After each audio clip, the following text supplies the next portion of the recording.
ඔයා ගැන දන්නවද? කොහොමද මගේ ආදරණීය යාළුවෝ හැමෝටම මං හිතනවා ඔයාලා හැමෝම සතුටින් පරිස්සමින් ඉන්නවාද කියලා. ඉතින් අද වීඩියෝ එකකින් අපි කතා කරන්න යන්නේ අපි ගැන. ඒ කියන්නේ ඔයා ගැන දන්නවද කියලා තමයි අපි බලන්න යන්නේ. මොකද්ද මේ ඔයා ගැන දන්නවද? හරි ඉතින් අපි ගැන අපි දන්නේ නැතුව කවුද දන්නේ නේ? හැබැයි අද මාතෘකාවෙන් මම අදහස් කරන්නේ මේ වීඩියෝ එකේදී කතා කරන්න awareness කියන මාතෘකාව ගැන. awareness කියන එක ඔයාලා අහලත් ඇති, අහලා නැතුවත් ඇති. aware වෙනවා අපි දෙයක් ගැන aware වෙනවා නැත්නම් awareness program තියෙනවා.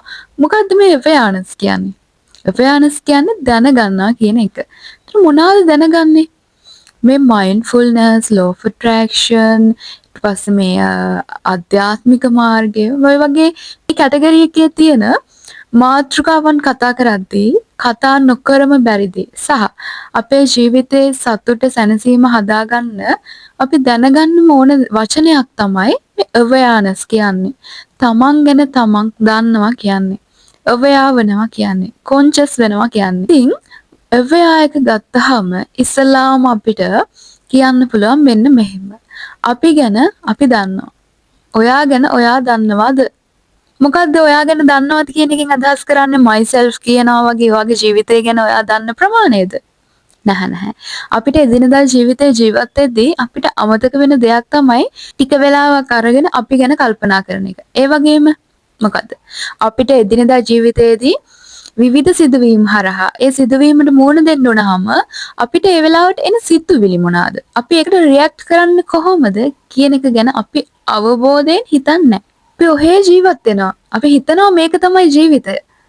උදේට නැගිටිනවා, කනවා, බොනවා, වැඩට යනවා, සහ පාසල් යනවා වෙන්න පුළුවන් මොනවා හරි අපේ දෛනික දිනචර්යාව තියෙනවානේ.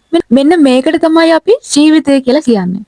හැබැයි ඒ ජීවිතය ඔයාගේ වෙන්න නම් ඔයා කරන හැම දේ ගැනම අවබෝධයක් තියෙන්න ඕනේ. එහෙම නැත්නම් ඇත්තටම අපි ජීවත් වෙන්නේ මැරිලා වගේ.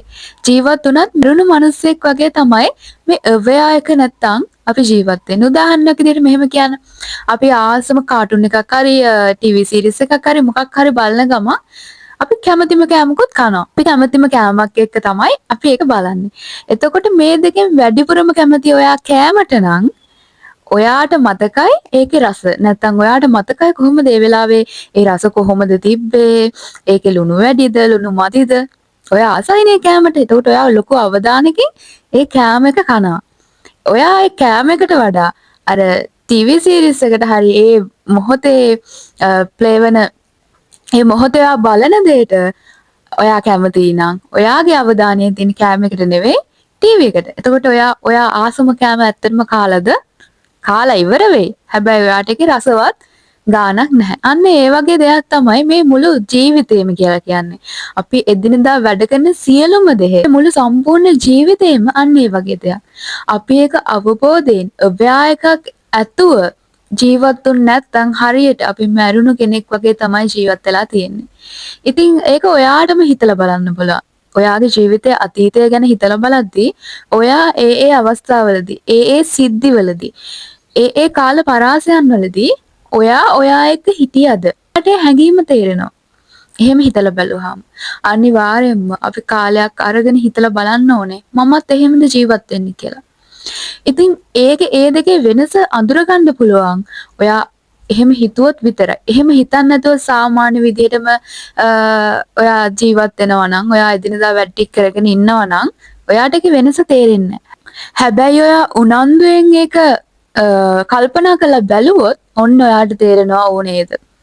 එහෙම වෙලාවන් තිබිලා තියෙනවා. මොහොතක් මෙහෙම කියන්න බෑ. හැම මොහොතකදීම අපි අවධානය නැතුව ව්‍යායක නැතුව ජීවත් වෙනවා කියන්න බෑ. නමුත් බොහෝ අවස්ථාවලදී අපි ඇත්තටම ජීවත් වෙන්නේ aware එකක්. අපි ගැන දැකීමක්, අපි ගැන දැනීමක් නැතුව. ඒ හින්දා තමයි අපි දුක් වෙන්නේ. අපි ගැන අපිට දැනෙන සිතුවිලි ගැන අපිට aware එකක් තියෙනවා නම් අපි දන්නවනම් අපිට දුක් වෙන්න තියෙන අවස්ථා ඊට පස්සේ බය වෙන්න තියෙන අවස්ථා ඒ වගේ දේවල් අඩු කරගන්න පුළුවන්. එතකොට මේ awareness කියන එක එදිනදා ජීවිතයේ ගොඩාක් දේවල් වලට අපිට උපකාරී වෙනවා. ස්පිරිචුවල් පාත් එකට නෙවෙයි අපිට එදිනෙදා අපේ ඩේ ටු ඩේ වැඩ කරගන්න මේ අවයානස් කියන එක ගොඩක් වැදගත්. ඉතින් කොහොමද මේ අවයානස් කියන එක හදාගන්නේ නැත්නම් ඒ ගැන හිතන්න පෙළඹෙන්නේ කොහොමද? ඒක ඔයාගේ තීරණයක්. ඒ කියන්නේ අපිට පුළුවන් මේ දේවල් ගැන කතා කරන්න විතරයි. ඒකට ඔයා දැනගන්න ඕනේ ඔයාගේ ජීවිතේ ඔයාගේ උදේ පටන් ගත්තාම රාත්‍රී නිින්දට යනකම්ම ඔයා එදිනෙදා කරන වැඩ සහ ඔයාට එන සිතුවිලි ගැන අවධානයෙන් ඉන්න. අවධානයෙන් ඉන්නවා කියලා අපිට මේ අනිත් වැඩ ඔක්කොම අතහැරලා ඒ ගැන විතරක් හිත හිත ඉන්න කියන එක නෙවෙයි මේ කියන්නේ. ඔයාට තේරෙන්න ඕනේ ඔයා දෙයක් කරද්දී ඒ දේදී ඔයාට දැනෙන හැඟීම මොන වගේද? ඔයාට ඔයාට කිසියම් අවස්ථාවකදී දුකක් දැනෙනවා නම් ඔයා දැනගන්න ඕන ඔයා දුක් වෙනවා කියලා. එහෙම නැතුව ඒ දේ වුණ ගමන් ෂණිකව ඉබේම ස්වභාවිකවම ඔයා දුක් වෙන්න තැනට ඔයාගේ ජීවිතය හැදිලා නම් අන්න එතනදී ඔයාට ඔයා ගැන අවබෝධයක් නැහැ. ඒකට ගොඩක් වෙලාවට සමාජයේ ගොඩක් වෙලාවට අපි අවයා එකක් නැති නිසා අපිට කැමති දේ අපිට සුදුසු දේ තෝරගන්නත් බැරි වෙන අවස්ථා තියෙනවා. සාමාන්‍ය ජීවිතයේ හැම දෙයකදීම ඔයා ගැන දැනන් ඉන්න ඕනේ. ඔයා ගැන දැනගද්දි මොනවද අපි දැනගන්න ඕනේ? ඔයා කැමති අකමැති දේ, ඔයා ආස දේ එහෙමද? නෑ. ඉස්සල්ලාම ඔයා ගැන දන්නවද කියන ප්‍රශ්නේදී ඔයා දැනගන්න ඕනේ ඔයා මොන වගේ කෙනෙක්ද? නැත්නම් ඔයාගේ ජීවිතය ඇතුලේ වැඩිපුර ඔයා පෙළඹෙන්නේ මොන වගේ දේවල් කරන්නද? ඔය සිතුවිලි වැඩිපුරම ඔයාට දැනෙන සිතුවිලි මොන වගේද? අපි සාමාන්‍යයෙන් කියනනේ ඍණාත්මක ධනාත්මක සිතුවිලි කියලා අපි බෙදනවානේ. ඒක ගැන අපි පස්සේ කතා කරමු. හැබැයි ඔයාට තේරෙන විදිහට හොඳ නරක නැත්නම් ඔයාගේ දුර්වලතා ඒ වගේ අවස්ථා ඔයාට තියෙනවා දැනෙන. ඒවන් වලට ඒව අඳුර ගන්න ඕනේ. ඒක ඔයාට දැනෙන සිතුවිල්ලක්නේ. අන්න ඒව ගැන දැනගන්න එක තමයි ඔයා ගැන දන්නවද කියන එකෙන් මම අදහස් කරන්නේ. හරි. එතකොට කොහොමද අපි ගැන දැනගන්නේ? ඉස්සල්ලාම ඔයාට දැනෙන සිතුවිලි ඔයා දැනගන්න ඕනේ. ඔයාට දැනෙන හැඟීම මොන වගේද කියන එක ඔයා දැනගන්න ඕනේ. අන්න එතකොට අපිට කියන්න පුළුවන් ඔයා ගැන දන්නවා. මම ගැන දන්නවා. මොකද ඔයාට දැනෙන සිතුවිලි ගැන ඔයා අවare. ඊළඟට ඔයා කරන වැඩ, ඔයා කරන ක්‍රියාව ඔයා ඒ වැඩේ කරන්නේ හරිම අවබෝධයෙන්. ඔයාව දැනුවත්ව තමයි ඔයා මේ වැඩේ කරන්නේ. නැතුව මේක ඉබේම වෙන වැඩක් නෙවෙයි. පුරුදු මේ හැමදේම ගොඩක් වෙලාවට අපි අවධානයෙන් කරන්නේ නැහැ. අපි දැනුවත්ව නෙවෙයි වෙන්නේ. අපි පුරුදු වෙලා තියෙන විදිහට කරගෙන යනවා. අන්න ඒක තමයි අවයා එකක් නැහැ කියන්නේ. ඔයා ගැන ඔයා දන්නේ නැහැ කියන්නේ. ඔයා ගැන ඔයා දන්නවා නම් ඔයා කරන වැඩේ ඊට පස්සේ ඔයාගේ සිතුවිලි ගැන ඔයා දැනගන්න ඕනේ. එතකොට ඇයි මෙහෙම දැනගන්න ඕනේ? අර කලින් කිව්වා වගේ ඔයා ජීවත් වෙනවා. ඔයා ජීවත් වෙනවා කියන හැඟීම ඔයාට දැනෙන්න නම් ඔයා කරන දේවල් ගැන ඔයා අවබෝධය තියෙන්න ඕනේ. මම උදාහරණයක් ඉස්සල්ලාම අරන් පැහැදිලි කරේ අන්නේ හැඟීම. අන්නේ ෆීලිං එක ඔයාට දැනෙනවද නැද්ද කියන එක තේරුම් ගන්නයි මම ඒ උදාහරණ කිව්වේ. ඉතින් අන්න ඒ වගේ තමයි මුළු ජීවිතේම ඔයා ගැන ඔයා දැනගෙන තමයි ජීවත් වෙන්න ඕනේ. ඔයා ගැන ඔයා දන්නේ නැතුව ජීවත් වුණොත් ඔයා ඇත්තටම ජීවත් වෙලා නැහැ. ඉතින් අන්න ඒ නිසා ඉස්සල්ලාම ඔයාට දැනෙන සිතුවිලි අඳුර ගන්න ඕනේ. මයින්ඩ්ෆුල්නස් කියන්නේ මේ අවයා එක කියන එකම තමයි. ඒකේ ගොඩක් දේවල් අන්තර්ගත වෙනවා මයින්ඩ්ෆුල්නස් ඇතුළට. ඊට කලින් අපි මේ අවයා ඔයා ගැන ඔයා දන්නවද කියන එක ඇතුලේ පොඩි අදහසක් ගමු මේ වෙන්නේ කියන එක. ඉතින් ඔයාගේ සිතුවිලි ගැන අඳුර ගන්න ඕනේ. ඔයා මොකද කරන ක්‍රියාව, මොකද්ද කරන්නේ කියන එක ඔයා දැනගන්න ඕනේ. ඒ ජීවිතේ සමහර තැන්වලදී අපිට එක එක තීරණ ගැනීමේ අවස්ථා එනවා. ඒ වගේම විවිධ ටර්නින් පොයින්ට් එනවා. මෙන්න මේ වගේ වෙලාවල් වලට අපිට හරිම තීරණය ගන්න පුළුවන් වෙන්නේ නැත්නම් අපේ ජීවිතයට අවශ්‍යම තීරණය අපිට වැදගත්ම දේ කරන්න පුළුවන් වෙන්නේ අපි ගැන අපි හොඳ අවයායකින් ඉන්නවනම් අපි ගැන හොඳ දැනුවත් වීමක් අනිත් හැමෝටම වඩා තමන්ට තමන් ගැන දැනුවත් වීමක් තිබ්බොත් තමයි මේ ලෝකේ ඕනම දෙයකට මුහුණ දෙන්න පුළුවන් වෙන්නේ. එතකොට ඔයා දන්නවා නම් ඔයාට මොකක් හරි ප්‍රශ්නයක් ආවම ඔයා ඕනවට වඩා හිතනවා නැත්නම් ඔයා ඕනවට වඩා දුක් වෙනවා කියලා ඔයා දන්නවා නම් ඊට පස්සේ මොකක් කරන්න පුළුවන්ද? ඊට පස්සේ ඔයාලට පුළුවන් එක නැති කරගන්න. ඒක අඩු කරගන්න ක්‍රමවේද හදාගන්න පුළුවන්.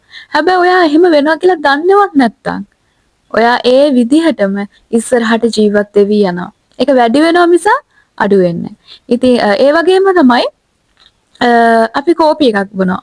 නැත්නම් අපි ආස මොන හරි තේ එකක් කෝපි එකක් බොනවා. අපි ආස දෙයක් බොනවා. එතකොට මෙහෙම ඉද්දි ඔයාට දැනෙලා නැද්ද සමහර වෙලාවට මොකක්ම හරි වෙන ලෝකයක තමයි අපි ඉන්නේ. හැබැයි අපි තේ එකක් බොනවා. ඒකේ රහ දන්නෙත් නැහැ. ඉතින් ඒ වගේ මේ අව්‍යායක කියන එක හරිම වැදගත්. මේ ජීවිතේ හැම දෙයක්ම එන්ජොයි කරන්න.